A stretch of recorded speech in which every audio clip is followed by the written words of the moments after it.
Hai Lur, oke. eh, Sudah tahu belum apa yang akan Inyong bahas di episode 3 kali ini? Oke.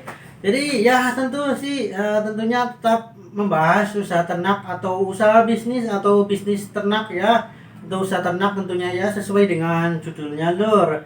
Namun kali ini Nyong akan membahas usaha yang sangat bagus, ya sangat bagus pokoknya. Menurut Pak Tani Digital. Pak Tani kan pertanian, tapi Pak Tani pun tertarik dengan peternakan, jadi nggak masalah.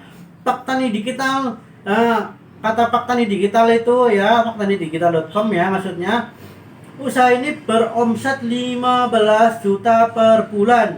Bahkan Kaki merasa 15 juta per bulan sangat gampang Lur ya.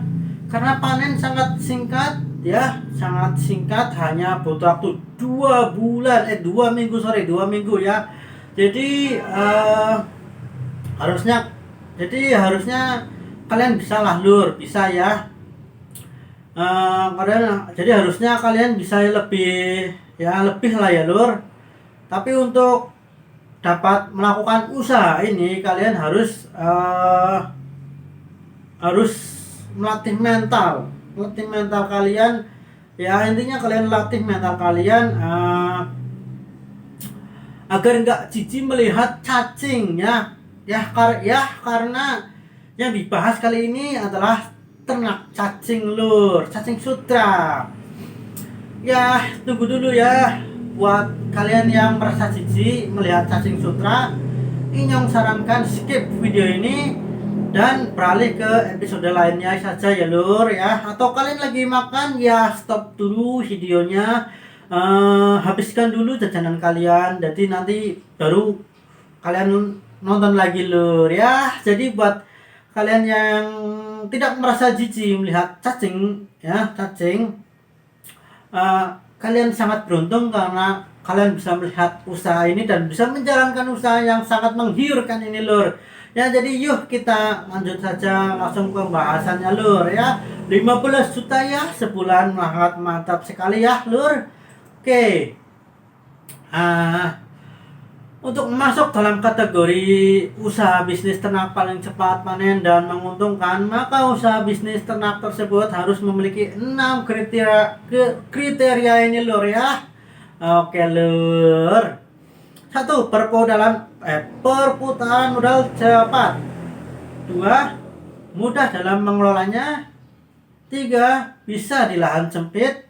4. Dapat dengan mudah untuk menerapkan siklus bulanan Lur ya. Panennya saja 2 minggu sekali, malah mau dibikin sebulan sekali, dibikin siklus sebulan sekali, itu ya pasti lebih dari mudah lah ya.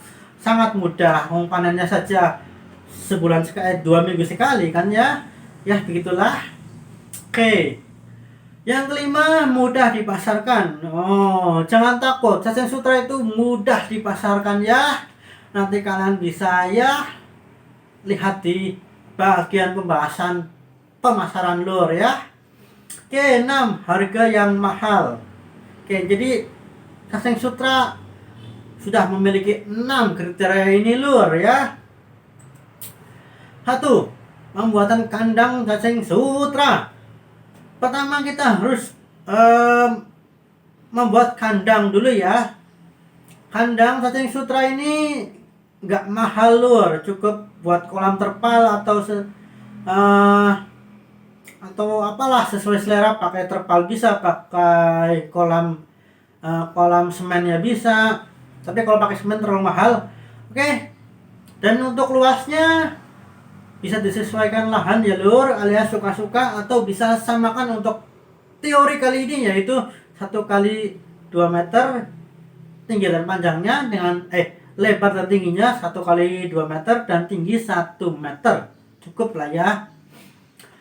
Atau menggunakan kolam bertingkat dengan ukuran 20 cm kali 20 cm dengan tinggi 10 cm atau lebih.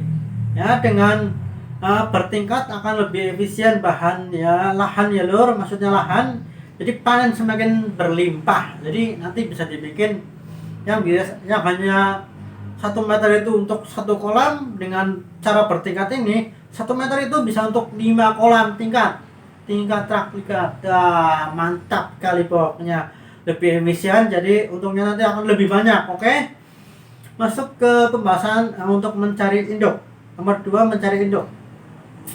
Dalam mencari induk cacing sutra, kalian bisa beli di sama peternak ya biar gampang, atau bisa juga mencarinya di got-got atau selokan yang kotor dan airnya tenang. Kalau airnya jalan ya nanti hanyut.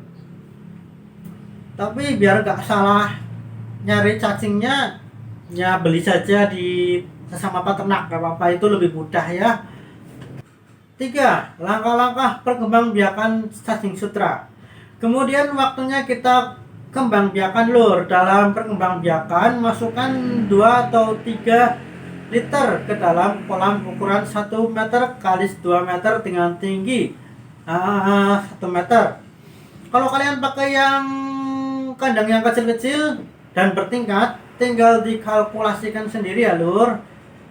Berapa kan bisa lah dikalkulasikan lah, nanti ketemu jawabannya, dihitung dengan kalkulator ya.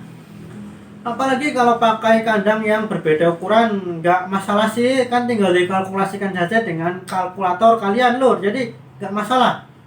Oke, gampang kok, tinggal tunjuk, insya Allah langsung ketemu jawabannya. Dan tak perlu pusing memikirkan jenis cacing betina dan cacing jantan, karena semua cacing memiliki 2 kelamin. Bukan berarti dia bencong atau tomboy, iya benar tomboy ya, tapi memang dia itu memang memiliki 2 kelamin dan bisa berkembang biak sendiri. Oke, biar gak terlalu lama ya videonya, langsung saja kita masuk ke 4, pembesaran, perawatan dan pemeliharaan. Jangan lupa kandang alias kolam diberi lumpur halus yang cukup ya, dikira-kira saja sekitar berapa lah, mungkin ya sekitar 1,8%, 1/8% mungkin ya dari ketinggian kolam cacing, atau secukupnya saja, sisanya untuk air dan cacing. Ya intinya nanti kalau kalian sudah terbiasa, kalian sudah bisa sendiri kira-kiranya seperti apa, karena teori ini hanya untuk kira-kira saja, tapi pas prakteknya beda sedikit gak masalah. Oke, buat kolam alias kandang dengan air yang mengalir, tetapi alirannya kecil saja, karena yang tadi Inyong bilang kalau alirannya besar nanti hanyut, terus cacingnya jadi bukan kabur, tapi terbawa arus dan jatuh, nanti mati cacingnya. Dan untuk makanan cacing sutra adalah bahan organik yang sudah bercampur dengan sedimen atau lumpur yang ada di dasar lahan perairan. Untuk makanan cacing sutra yang baik selain endapan lumpur ya, jadi endapan lumpur bisa dimakan, oke. Selain endapan lumpur seperti di atas, Anda juga bisa menambahkan ampas tahu atau kotoran ayam untuk makanan sehari-hari cacing sutra. Sangat murah kan lur? Bayangkan semurah itu, tapi harga panen sekilonya 110.000. Padahal perawatannya sangat gampang, sangat murah.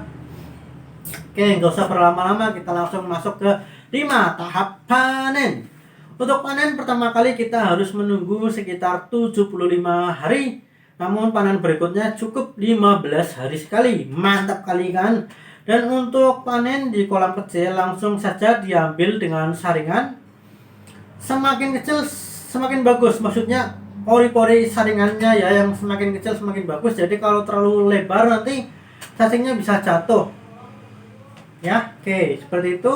Dan untuk kolam terpal bisa langsung saja menggunakan saringan, atau perbanyak dulu airnya agar cacing naik ke atas permukaan ya, ke atas air, dan tidak tercampur tanah ya, jadi tidak tercampur lumpur ya, jadi nanti nyeroknya tuh gampang, ngambilnya gampang ya, jadi mudah mengambilnya. Dan sisakan ya cacingnya, biar 15 hari sekali kalian bisa panen kembali, jangan sampai dihabiskan. Oke. Jangan lupa saat panen gunakanlah sarung tangan karet yang biasa digunakan para tenaga medis ya, bisa kalian beli di toko alkes alias toko alat kesehatan di kota kalian masing-masing. Kalau bingung beli online saja nggak apa-apa. Oke, keenam ada harga dan keuntungan. Ini yang kalian tunggu-tunggu kan, Lur. Oke, mantap sekali. Harga cacing sutra sendiri sudah Enyong cek di Tokopedia, itu harganya 55.000 per setengah kilo alias 110.000 per kilo. Harganya sangat mahal kan, Lur. Jadi nggak usah muluk-muluk ya. Kalau kalian punya beberapa kilo terpal, beberapa kolam terpal atau ratusan kolam kecil yang disusun bertingkat dan menghasilkan 50 kilo saja, gak usah muluk-muluk. 50 kilo saja, insya Allah itu mudah ya. Sekali panen berarti dalam 1 bulan kalian menghasilkan 100 kilo cacing sutra. Hasilnya adalah 11 juta per bulan. Ini kan dihitung dari estimasi paling minim ya. Jadi insya Allah harusnya kalian itu minimal dapat 11 juta dan insya Allah harusnya lebih ya. Luar biasa kan, Lur. Untuk mencapai 15 juta per bulan yang dibilang seperti yang dibilang Pak Tani di kita.com, berarti tinggal menambah beberapa kolam saja ya, kolam lagi ya, Lur. Alias sangat mungkin tercapai 15 juta sebulan, Lur. Insya Allah sangat mudah tercapai, Lur ya. Apalagi kalau kalian sudah banyak yang beli, perbanyak lagi terpalnya ya, atau perbanyak kandangnya ya, yang bertingkatnya bisa, terpalnya bisa. Intinya kalau sudah terkenal, sudah kehabisan stok, banyak yang minta terus ya, perbanyak lagi kolamnya, perbanyak lagi kandangnya, biar semakin banyak dan semakin untung. Jadi nanti ya gak usah muluk-muluk lah, 50 kilo saja sekali panen itu udah insya Allah ya mudah lah. Gak usah muluk-muluk, gak usah yang sampai 1000 kilo ya. 50 kilo saja itu sudah banyak lah. Dan itu karena saya bilang ya, karena yang bilang kan gak usah muluk-muluk, berarti itu adalah hitungan yang paling kecil insya Allah. Jadi 11 juta per bulan itu adalah keuntungan paling sedikit insya Allah. Oke.